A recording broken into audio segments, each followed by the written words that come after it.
Olá, este é o Cultura de Sustentabilidade, um programa de conteúdos, notícias e agenda sobre esse importante tema da atualidade. Toda quarta-feira temos encontro marcado para falar sobre os mais variados recortes da sustentabilidade. Hoje vamos falar sobre práticas e gestão de sustentabilidade. E para isso convidamos Antônio Luiz Aulicino, que é presidente do IDS, Instituto para o Desenvolvimento Sustentável, e professor universitário, além de ter uma longa trajetória em grandes empresas do país. Aulicino, obrigado por aceitar o nosso convite.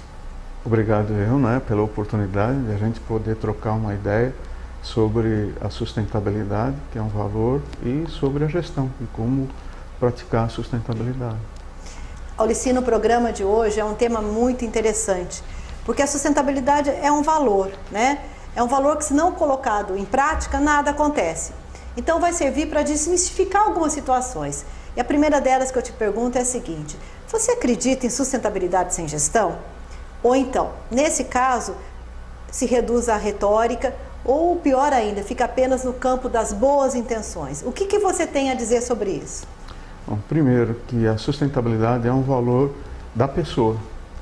Então a pessoa ela tem que ter o valor do que é a sustentabilidade. Isso é, de quando ela pratica suas ações, pensar ao mesmo tempo no econômico, no social e no meio ambiente.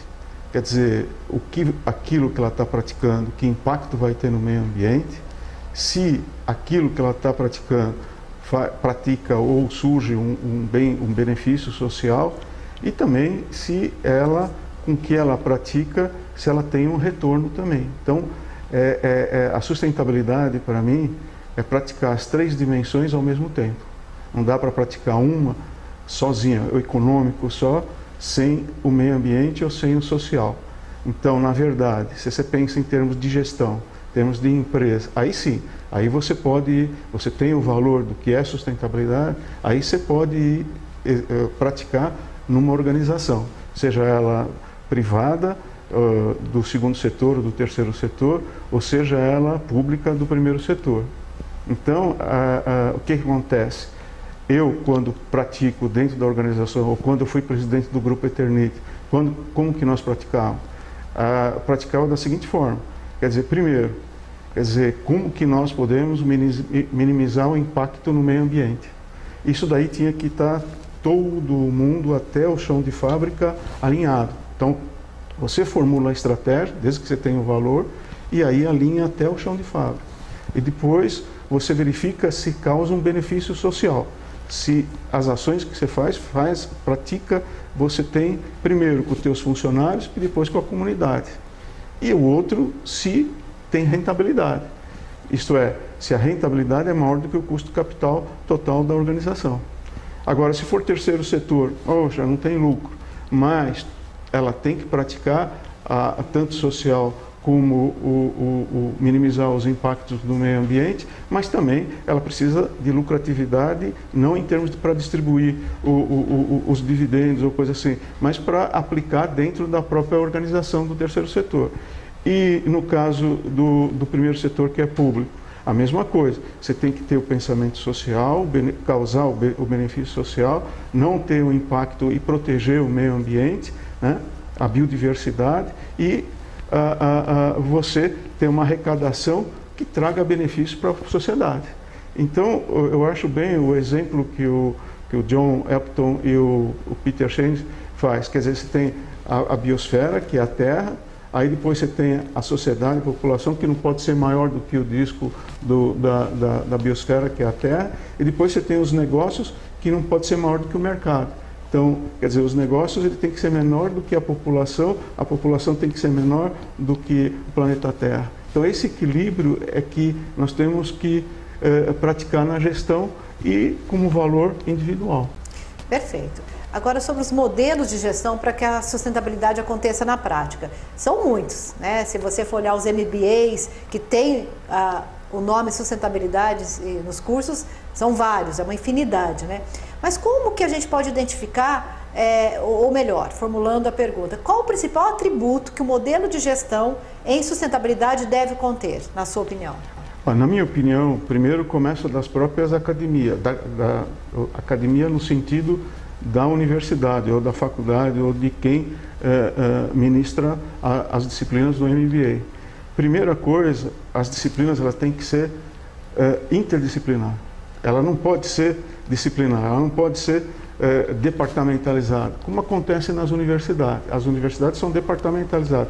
Isso daí vai levar os alunos, os estudantes, departamentalizar dentro das organizações. E aí causa problema.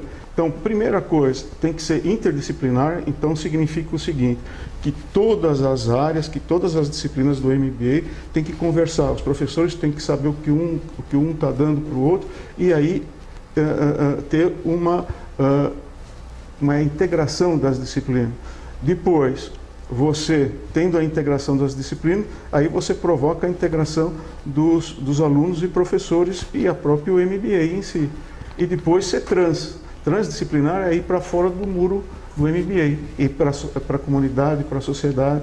E aí sim, aí você vai para a organização e vai praticar o quê? Em vez de ser departamental, quando você é departamental, você é top-down. Top-down você vem de cima para baixo. E significa o seguinte, que cada departamento tem seu objetivo, o que ele vai fazer e não está interligado entre os outros. Um exemplo disso foi quando quiseram implantar, famoso, na virada do século, né, para o século XXI, que implantaram os sistemas integrados, que eles chamam de SAP ou SAP, né? E as empresas tiveram dificuldade justamente por quê? Porque elas não eram integradas.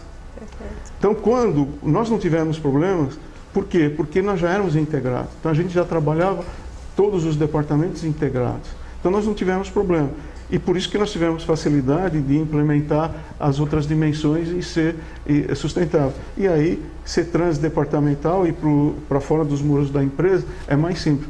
Então, é fácil de identificar se a organização tem um discurso ou se ela tem discurso e prática. Entendi. Certo? Entendi. Na hora que você vê que o tipo de gestão é praticado e departamentalizado, dificilmente ela vai ter dificuldade de implementar a sustentabilidade.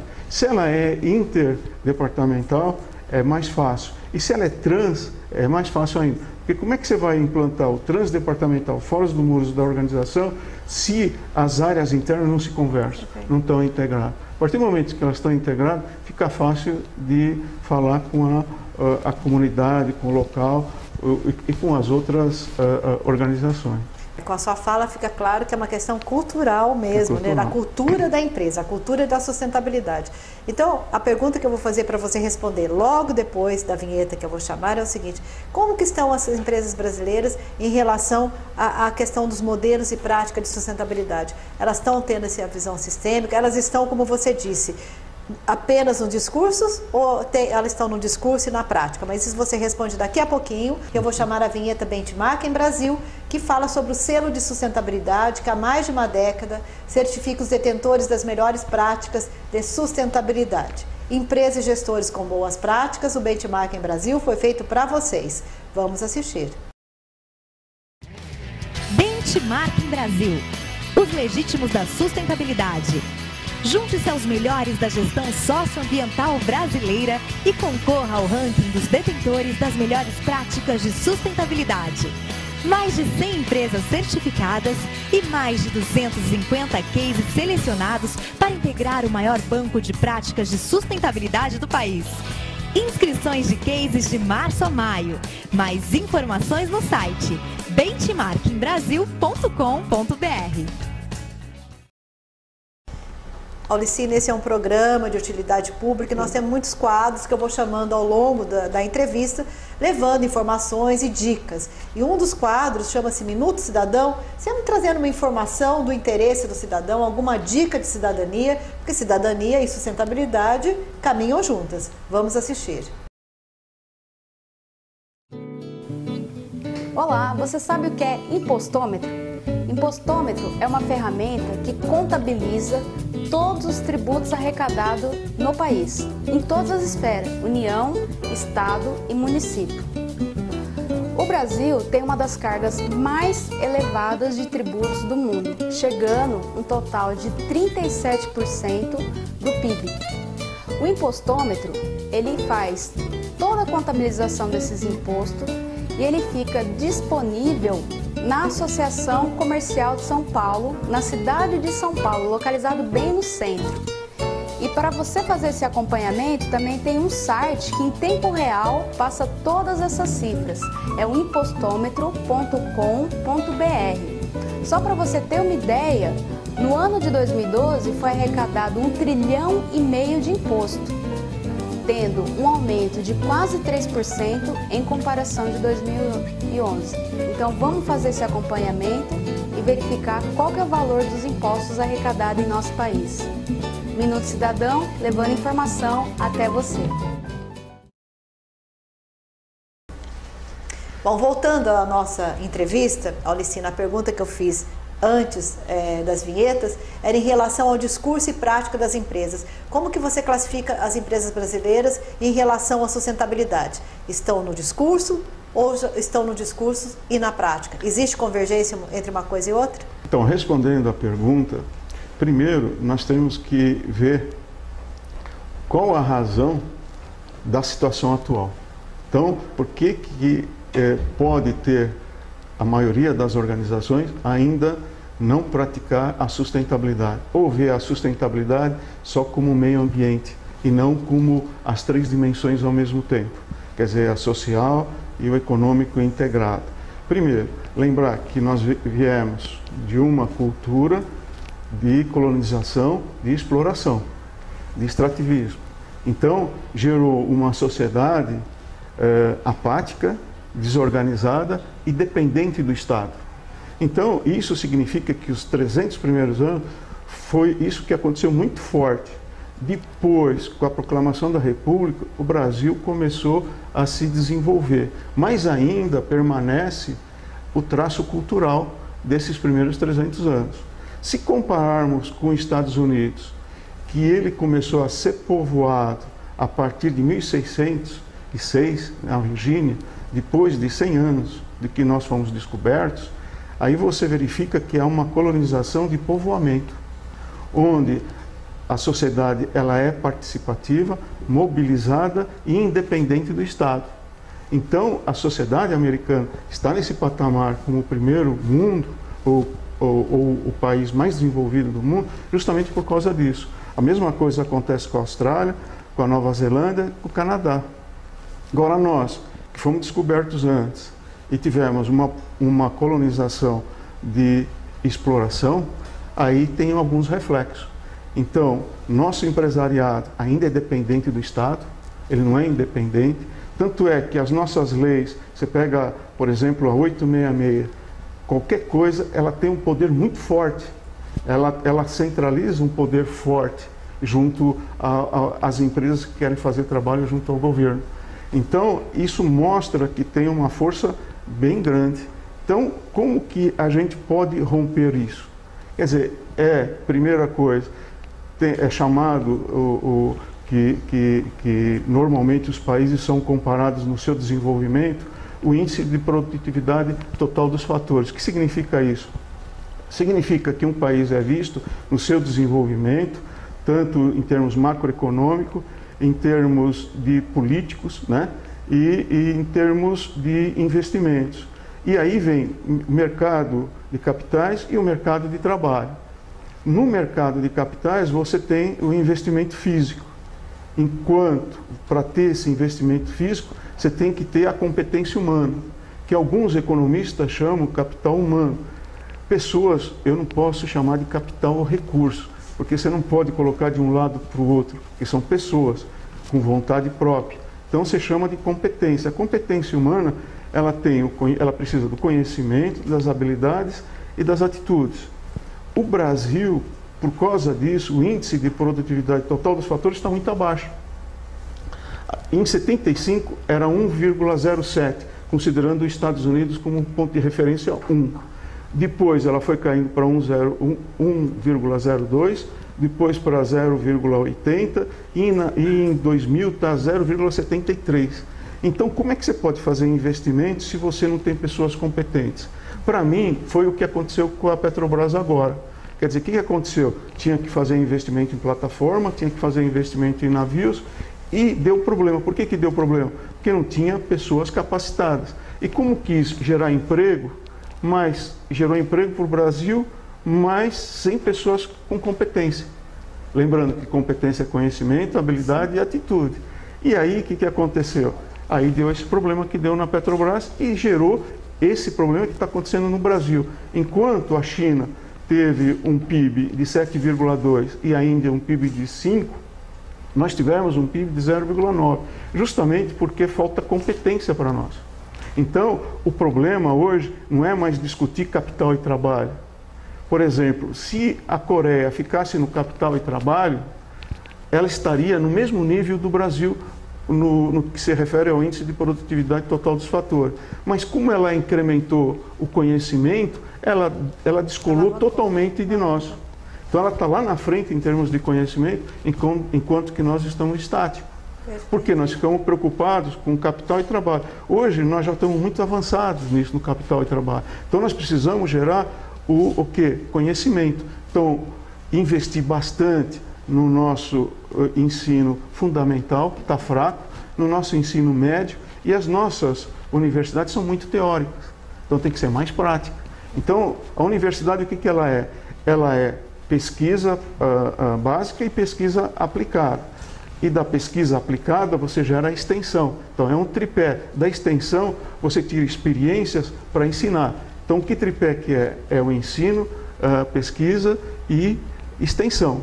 O que acontece? Como a universidade só fica entre pesquisa e ensino, a extensão é muito pobre. E ela também fala que o plano, que o projeto político-pedagógico dela é interdisciplinar e transdisciplinar, mas não pratica. Por quê? Porque dentro da universidade são departamentos. Que é aquilo que você está falando no começo, que tem que ser integrado. Começar na universidade, ou seja, no ensino fundamental, no ensino médio. Mas de forma sistêmica, que dê visão sistêmica às pessoas. Então, a questão da sustentabilidade, para ela se tornar, ela precisa do conhecimento. Ela precisa do conhecimento. Ela precisa do conhecimento. Então, sem conhecimento, você ela não vai se tornar uma implantar. realidade. Essa é a ideia. E por isso que muitas vezes ela fica apenas no campo das intenções. Ela não consegue virar uma realidade, ter aplicabilidade real na vida das pessoas. E a outra coisa, por isso que nos países desenvolvidos se torna mais fácil desenvolver a sustentabilidade do que nos países em desenvolvimento. Perfeito, nós estamos falando de valor, estamos falando de cultura, passa pela educação e pela informação. E esse programa chama-se Cultura de Sustentabilidade, é educação, sim, é educação de um formato alternativo, mas levando informação e conhecimento em sustentabilidade. Eu vou pedir licença para chamar a nossa próxima vinheta, que é de publicações, que o Instituto, bem casado inclusive, né? Sem leitura, sem informação, sem conhecimento, a gente não consegue desenvolver sustentabilidade.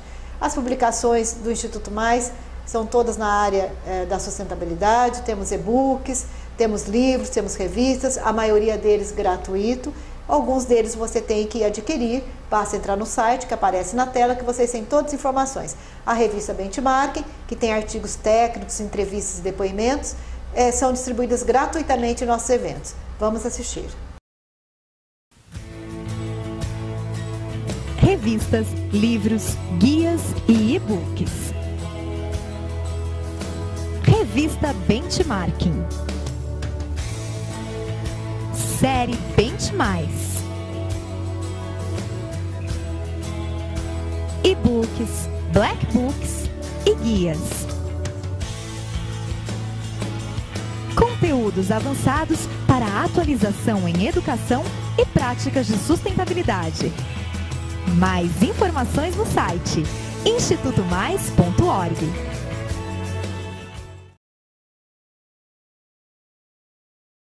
Bom, Alicina, voltando aqui à nossa entrevista, à nossa conversa, a gestão da sustentabilidade não é apenas para empresas. Fala-se muito em empresas, mas ela pode ser praticada também por outros setores. O primeiro setor, que é o governo, o terceiro setor, que são as ONGs, as cidades, os municípios, também pode implementar a gestão da sustentabilidade, não pode, Alicina? Pode. E o importante é, se for possível, fazer a construção da visão estratégica do futuro, ou seja, de uma região, do município, do estado ou do próprio país, como a União Europeia fez para os países candidatos. Quer dizer, eles construíram os 14 países candidatos, sendo que 2 ingressaram em 2004 e 2007, eles fizeram a construção, né, elaboraram a construção da visão estratégica do futuro dos países, e agora, esse ano vai ser a Croácia e o ano que vem vai ser a Turquia. Então é uma obrigação para eles. Tá certo. O Aulicínio, ele é consultor, ele é especialista em construção de visão estratégica a longo prazo. Inclusive, ele tem muitas experiências interessantes para contar. E eu gostaria que você falasse de alguma experiência sua nesse período aí de consultoria, de construção de visão estratégica de longo prazo para municípios. Tem algum projeto que você trabalhou, esteja trabalhando, que tenha sido bem sucedido, que você possa relatar para quem está nos assistindo? Tem. E justamente essa demanda, como eu vim do meio empresarial, eu estou mais acostumado a lidar com as organizações. E aí nós desenvolvemos, no meu doutorado e depois mais na aplicação prática, né, a construção da visão estratégica do futuro, de municípios ou de regiões. No caso, nós fizemos no município mais pobre, que era na época de São Paulo, como forma voluntária, que é o município de Ribeirão Branco, um IDH de 0,649, o antepenúltimo do estado de São Paulo, e na época era o PIB per capita do poder de compra mais baixo do estado de São Paulo. Ressaltando que São Paulo tem 645 municípios, né? Então ele era o último. E aí nós fizemos, junto com a sociedade, nós construímos pelo processo que se chama processo prospectivo e construção de cenários, com toda a sociedade, representantes da sociedade, e aí nós construímos a visão estratégica do futuro de Ribeirão Branco para 2030, da onde surgiram algumas variáveis motrizes. Então, para você fazer essa construção da visão estratégica do futuro, você precisa identificar quais são os fatores motrizes que vão levar o município, a região, o estado, o país a atingir aquele horizonte que foi definido, pré-definido. E nesse sentido, o que foi pré-definido lá, até tive um pouco de espanto, porque eles queriam um parque tecnológico. Por que o parque tecnológico? Para desenvolver de maneira as pessoas, porque os jovens entre 20 e 40 anos estavam migrando para outras cidades mais desenvolvidas. E por quê? Porque foram buscar outras oportunidades, porque a região sudoeste de São Paulo não propicia que o jovem permaneça nela. Então, o parque tecnológico, ele vem justamente nesse sentido. O que é o parque tecnológico? É justamente para desenvolver empresas com base tecnológica, né? Junto com as universidades, sabendo que na região não tem universidade, mas foi interessante, logo em seguida que começou a desenvolver o parque tecnológico, tanto a Unifesp como o Departamento de Geografia Humanas da USP já começou a participar. Então nós estamos ligados ao Futuribles da França, onde que nós trocamos ideias. Talvez em curto espaço a gente vá trazer a publicação que fala sobre o assunto aqui para o Brasil, né? Estamos trocando ideias ainda, né? E aí quem está demandando mais esse tipo de abordagem é o Estado. O Estado, não o Estado de São Paulo. O Estado que eu falo primeiro setor. É o primeiro setor. Então, o governo federal, aí eu posso falar, alguns representando o governo estadual e também alguns municípios já estão demandando. Ainda as organizações do primeiro setor, que são as empresas, do segundo setor, desculpa, ainda que são as empresas, ainda não fizeram essa demanda. Então, elas estão, conforme o Estado for demandando, o segundo setor vai começar a demandar, porque ele está acostumado o quê? A planejar mais a curto prazo, porque em termos fiscais, a curto prazo é 1 ano e longo prazo é acima de 1 ano. Mas não chega a ser 10, 12, 20 anos como... Porque a construção de visão estratégica de longo prazo, isso que eu ia perguntar, qual que é O horizonte é acima de 10 anos. Acima de 10 anos. Acima de 10 anos. E esse projeto que está sendo Esse projeto é para 2030. Esse tem mais de 10 anos. Então, as políticas públicas têm que ser executadas hoje. Então, tem um plano de ação em que tem quem são os responsáveis e quando que vai executar e quando que vai terminar as ações estratégicas. E de 3 em 3 meses tem a revisão dessas estratégias. É bastante trabalhoso, mas certamente dá resultado e faz transformação social. A gente precisa de mais planejamento em tudo que faz. E a sustentabilidade também só vai acontecer com planejamento e ação, né? Eu vou pedir licença para chamar a vinheta Cultura de Sustentabilidade, que faz a conexão da arte com a sustentabilidade. É um projeto incentivado que nós temos. Empresas que queiram se posicionar junto à massa crítica da sustentabilidade, está aí uma grande oportunidade. Vamos assistir.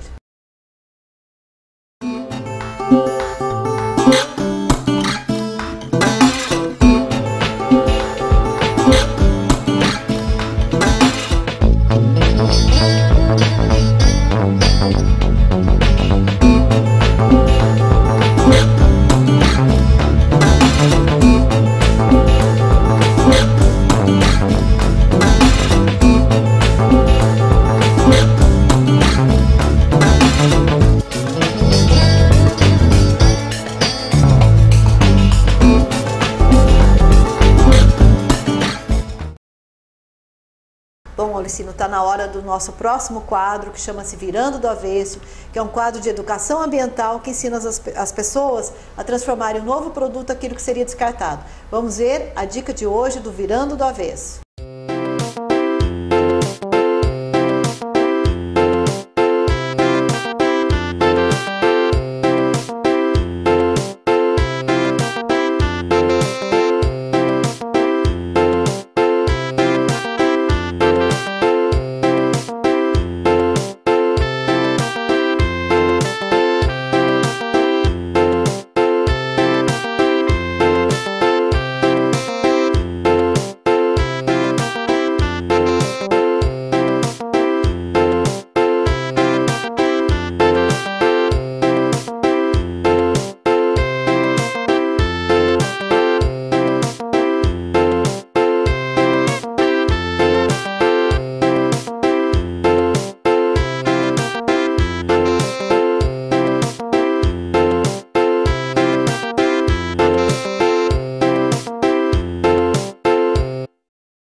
Aulicino, voltando à nossa entrevista sobre o caso que você está relatando, bem sucedido, desse planejamento de longo prazo para a vocação de municípios, eu gostaria que você falasse um pouquinho onde entra a participação do terceiro setor. Você já citou o primeiro setor, que é o governo, falou do segundo setor, né? Agora, e o terceiro setor? Onde ele entra dentro do modelo prospectiva, que é o modelo que você desenvolveu, não é? O terceiro setor, ele é importante porque ele representa vários segmentos da sociedade. E é importante nesse processo porque nessas aplicações desse tipo de abordagem, a gente repara no Brasil que ainda tem, vamos falar, cada tipo de agente social é quase que uma casta, não se mistura. Então você tem os trabalhadores que não querem se misturar com os empresários, você tem a academia que se fecha nela, você tem o governo que acha que por causa da história toda é ele que faz as coisas. Se você permite, é totalmente contrário ao modelo da sustentabilidade, que é a integração. Isso. Então, nesse sentido, você tem que ir quebrando essa casquinha que envolve os tipos de agentes sociais para fazer a integração. E aí que vem a importância do terceiro setor, porque como vem as lideranças que vão participar desse processo de construção da visão estratégica do futuro, que é o futuro, é justamente atingir a sustentabilidade e o equilíbrio das dimensões. Perfeito. Então, aí o terceiro setor, ele representa quem? Vários tipos de agentes sociais. Então, você tem o sindicato, queira ou não queira, é uma associação. Você tem as cooperativas, que também é um outro tipo apesar de visar lucro e tal, mas contribui, porque tem associações das cooperativas.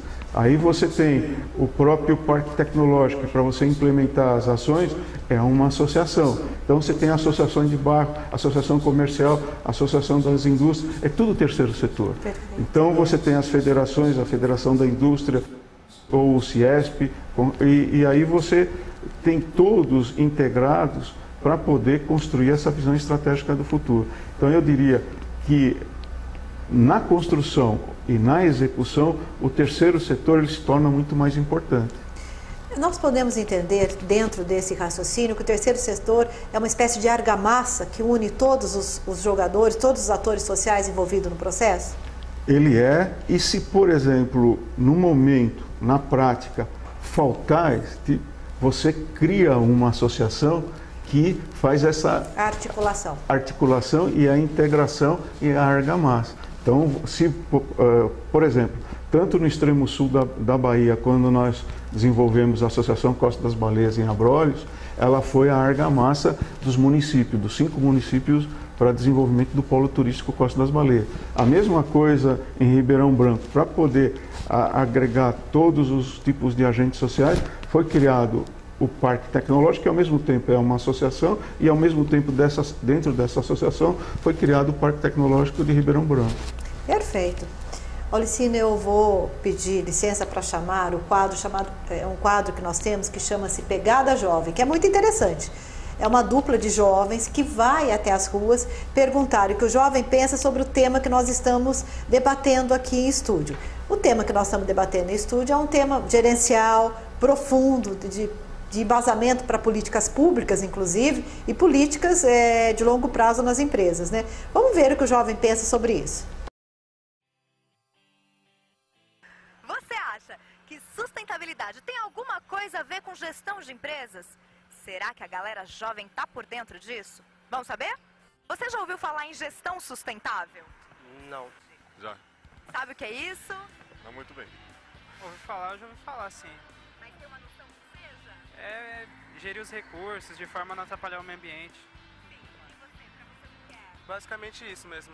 Eu tenho uma noção bem básica mesmo, como você gerenciar as suas ações de forma que você vise o bem do meio ambiente. Tá.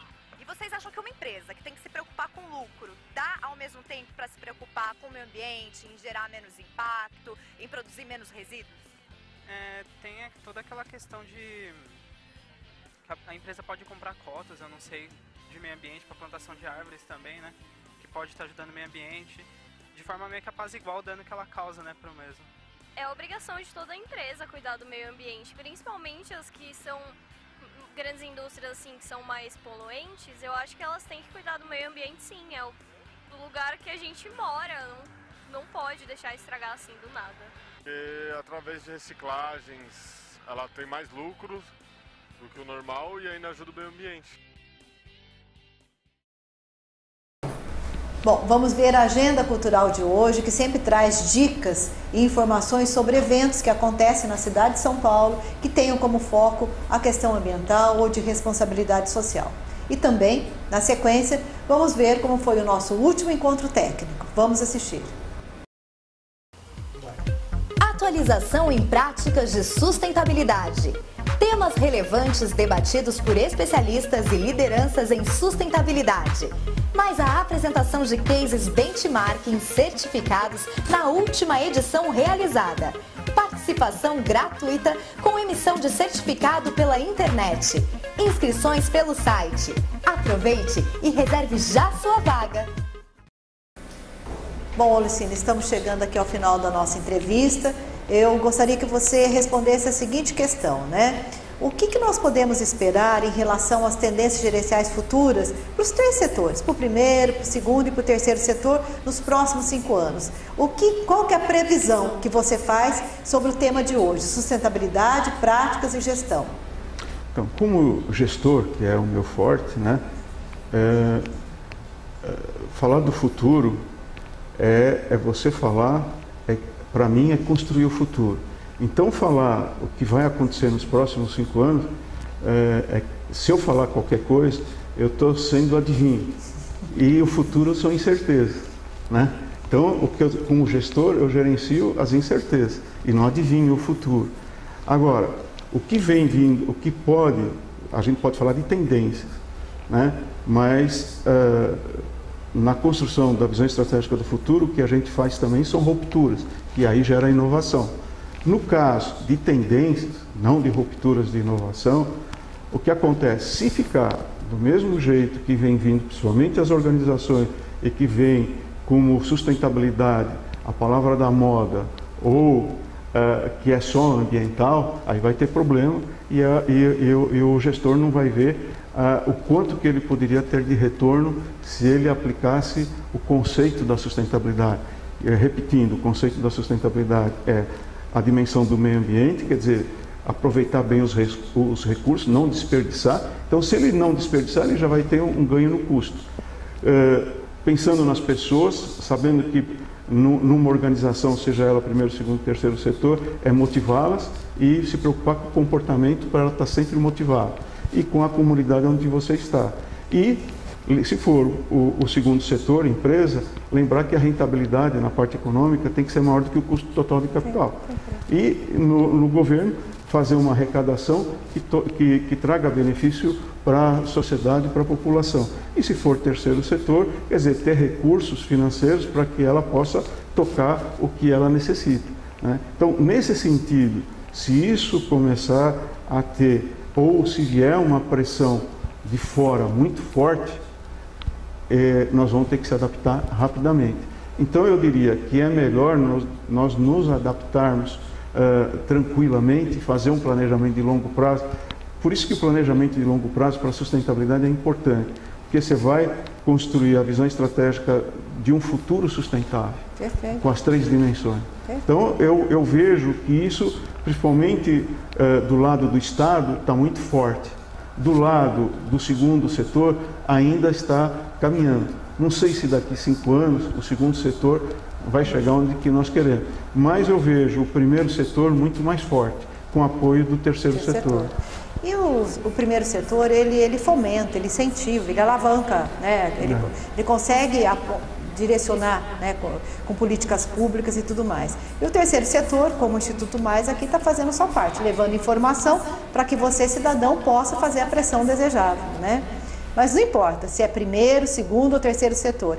Visão de longo prazo, visão e estratégia de longo prazo e sustentabilidade como uma variável a ser administrada com muita inteligência e com muita competência, né?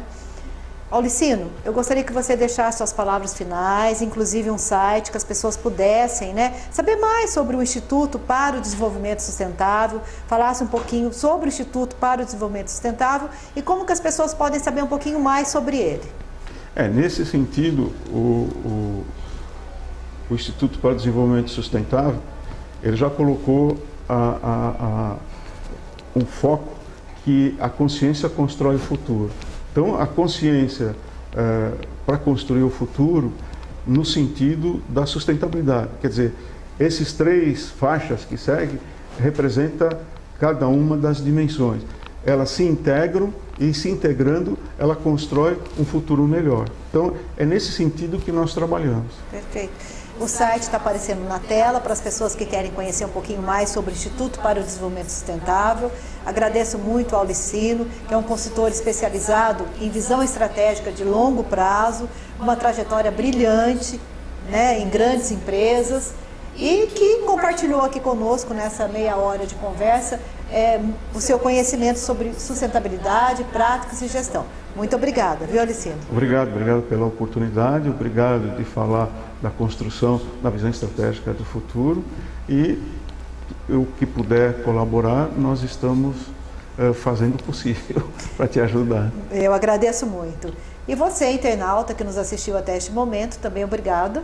E convido você para o nosso próximo programa, sempre às quartas-feiras, às 14h30, trazendo um tema atual e relevante sobre sustentabilidade. Eu espero vocês.